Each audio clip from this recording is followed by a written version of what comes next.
প্রভু ভোলানা তুমি আমার প্রভু ভোলানা তুমি আমার প্রভু ভোলানা তুমি আমার প্রভু ভোলানা কৈলাসেতে থাকো তুমি তোমার সেবা করি আমি ও কৈলাসেতে থাকো তুমি তোমার সেবা করি আমি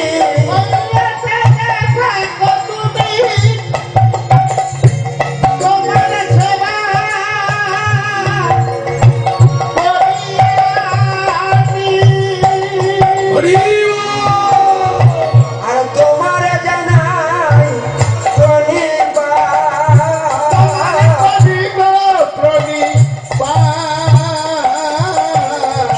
জয় জয় জয়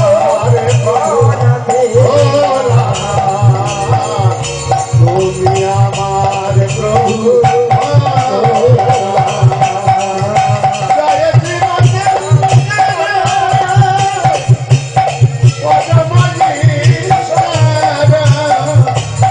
তুমি আমার প্রভু ভোলানা তুমি আমার প্রভু ভোলানা তুমি আমার প্রভু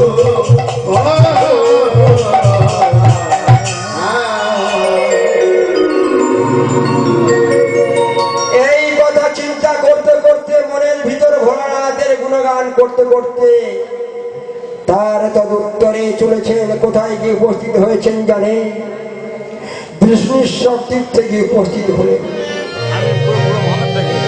যে বিষ্ণুশ্বর তীর্থে ভগবান বিষ্ণু গদাধর মাটির শিবলিঙ্গ করে ওই শিবের আরাধনা করছিলেন আর আরাধনা করতে করতে কেন করছিলেন ফুলের ভয়ে ফুল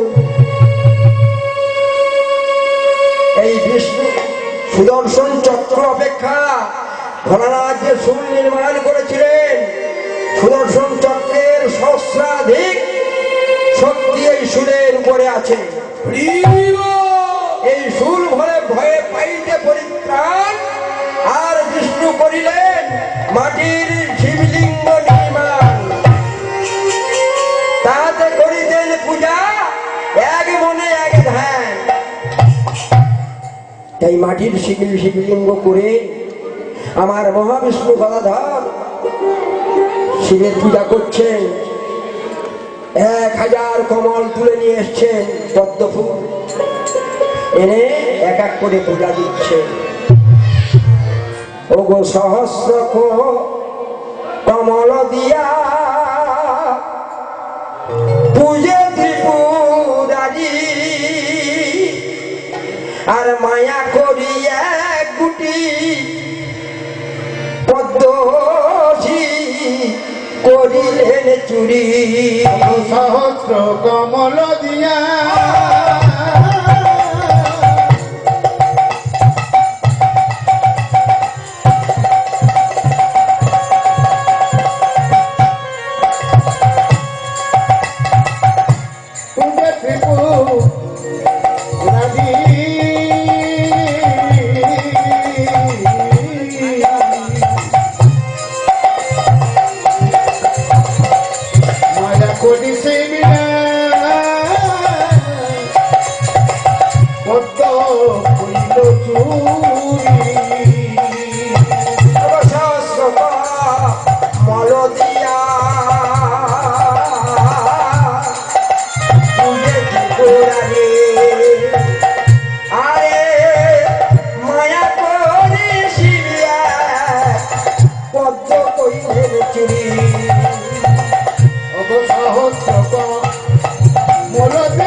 কইল চুরি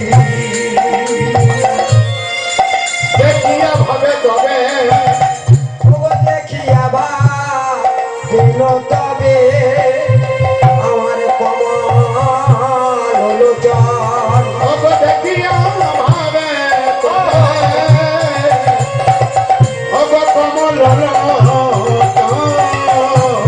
ওরে এক দুটি পুষ্পকে বা করিল হরণ এক দুটি পুষ্প কেবা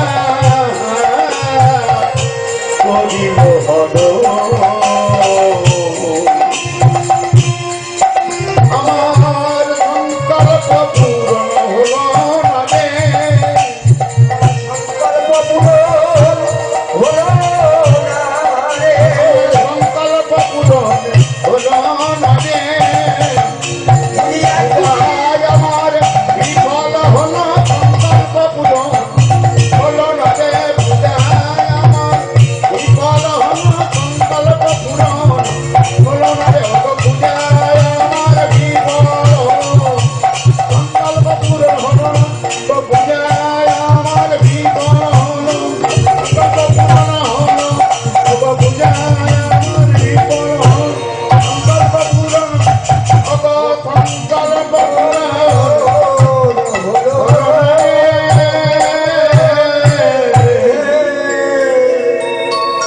বলছে একগুলি পুষ্প পুষ্প মানে একগুলি পদ্ম বিনে আমার সংকল্প পূরণ হল না, আমার পূজা বিফলে গেল। তাই ত্রিনয়ন ছিল শিব, ত্রিনয়ন ছিল শিব, ত্রিনয়ন ছিলেন হরি। আর তখন কি করেছে, কপালের চক্ষু শিব মানে কপালের চক্ষু হরি নিলেন হস্তে করে, ললাটের চক্ষু হস্তে করে নিলেন। তাহলে দ্বিনয়ন ছিল শিব, ত্রিনয়ন হরি, আর ললাটের চক্ষু হরি নিলেন হস্তে করি। যখন হস্তে করে সেই ললাটের চক্ষু নিয়ে পুষ্পাঞ্জলি দিচ্ছে, মাটির শিবলিঙ্গে শিব যখন প্রকট হয়ে নারায়ণের হস্ত ধরেছে। কি করো কি করো তুমি মোরে গুরু, আর কেন তোমার কমল লোচন, তোমার কমল চক্ষু আমায় দিচ্ছ তুমি। তখন আমার বিষ্ণু বলছে, শুনো শুনো ওগো শিব, তুমি যে ঈশান, আর তোমার শুরু ভয়ে আমি যেন পাই পরিত্রাণ।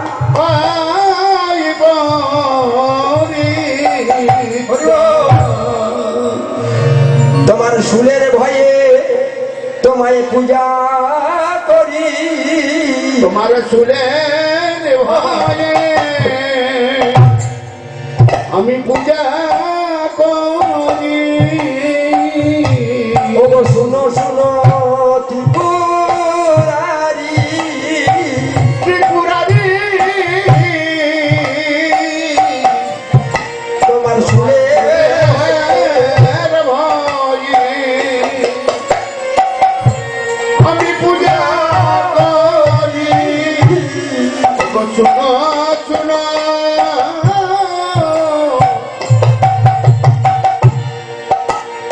ত্রিপুরারি তোমার সুরের ভয়ে আমি পূজা করি। ওগো শুনো শুনো ত্রিপুরা আমার সুরের ভয়ে পূজা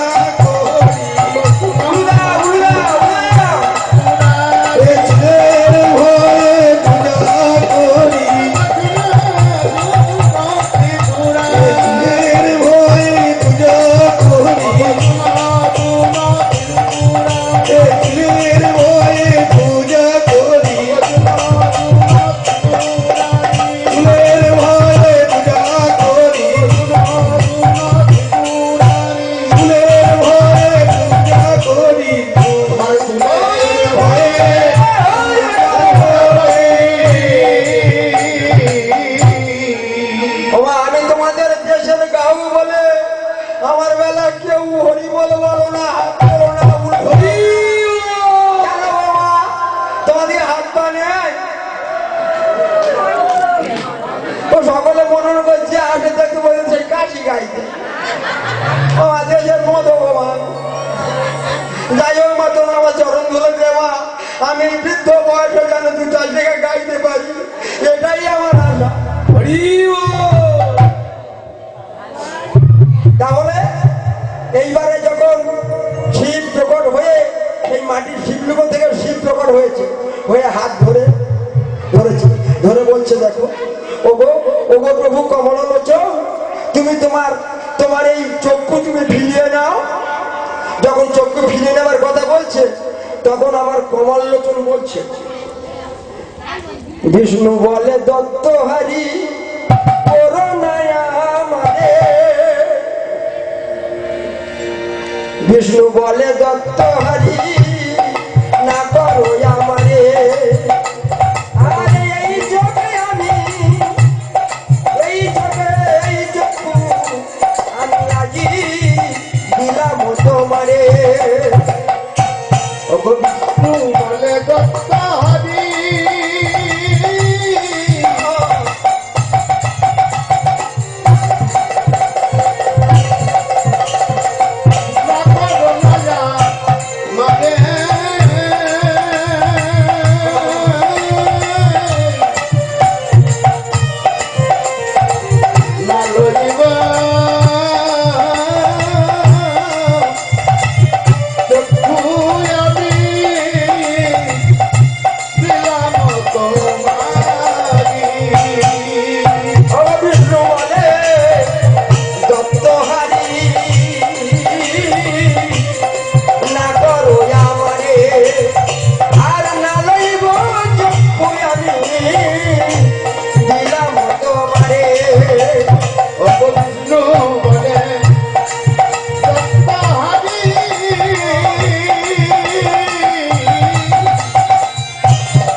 আর আমার কমলাক্ষী কমললোচন উনি ছিলেন ত্রিনয়ন।